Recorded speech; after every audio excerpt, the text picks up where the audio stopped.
Hi everyone, we are in December. Time flies. Very soon we will be celebrating Christmas and heading into the new year of 2022. Besides counting down to the festive season, I always look forward to the bonus from CPF, which is the interest accumulated every month and credited at the end of the year.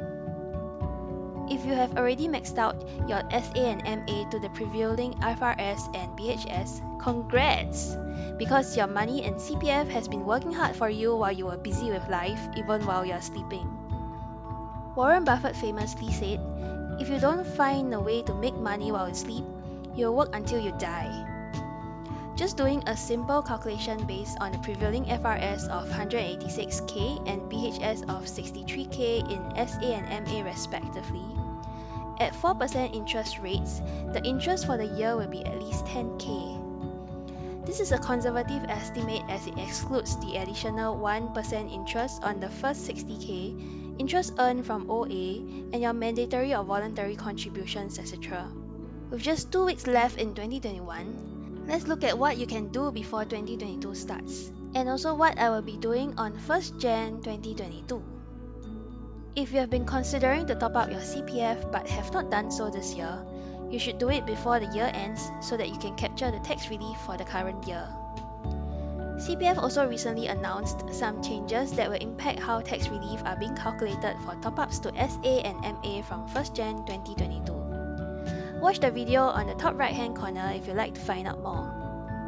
Note that top-up funds will be illiquid for a long period of time, so you should only top up if you believe in compounding with CPF and not solely for tax relief.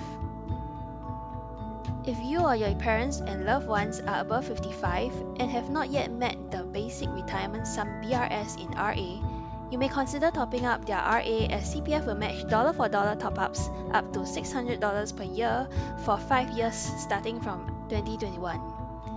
And on 1st Jan 2022, if they are still eligible, you can top up another $600 to qualify for the matching grant for 2022. You can click the link above to find out more about MRSS. I've tried it before and you can be assured that the process is very easy. Just to share a little tip, ever since I was convinced that achieving FRS and BHS would be one of my financial goals, topping up my CPF is the first thing that I put in my New Year resolutions every year until I achieve it. Topping out a few thousands at one go to your CPF may be quite daunting at first, but it gets easier after a few times. The best time to top up is always at the start of the year because you will earn more interest versus topping up at the end of the year. Hence, you might as well top up on 1st Jan if you're going to do it anyway.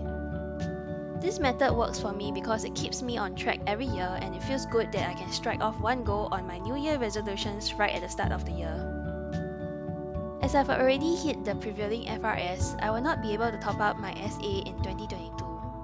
However, I can top up my MA on 1st Jan to 2022's basic healthcare sum BHS limit, which has not been announced at the time of this recording. It should be in the range of 66k going by the trend of 5% year-to-year increase historically. As I have hit 2021's BHS of 63k in MA, the MA's interest earned for 2021 will be diverted to SA and or OA, leaving me room to top up the difference to 2022's BHS. This is just my preference to maximize the 4% interest in MA and tax relief. As shared in my previous video, which you can watch from the link on the top right hand corner, once FRS is met, annual interest earned in SA will exceed the annual increase in FRS. Furthermore, SA will increase way beyond FRS with mandatory work contributions.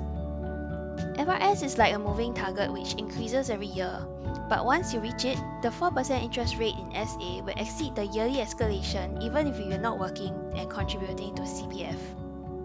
This is the beauty of CPF's compounding interest. Your CPF journey will be long, slow, and boring, but if you start taking action and act on it consistently, I believe it will be a very rewarding journey when you look back at your decisions after 10 to 15 years. Share your CPF journey with me in the comments below if you have achieved FRS and BHS or planning towards it. There are many roads to achieving financial success. It's perfectly fine if you have evaluated and decided that CPF strategy is not for you. Looking forward to reading your comments. Thanks for watching.